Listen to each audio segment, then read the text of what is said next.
স্বার্থপর রে, বড়ই স্বার্থপর।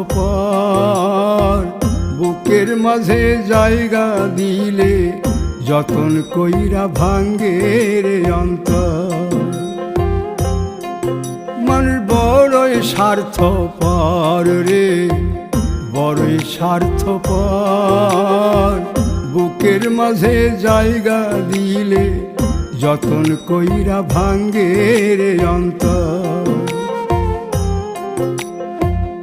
অচিনা এক জংলা পাখি যতন কইরা বুকে রাখছি, বুকের পাজর ভাঙ্গা সে যে সাজায় অন্যের ঘর রে, সাজায় অন্যের ঘর। মানুষ বড়ই স্বার্থ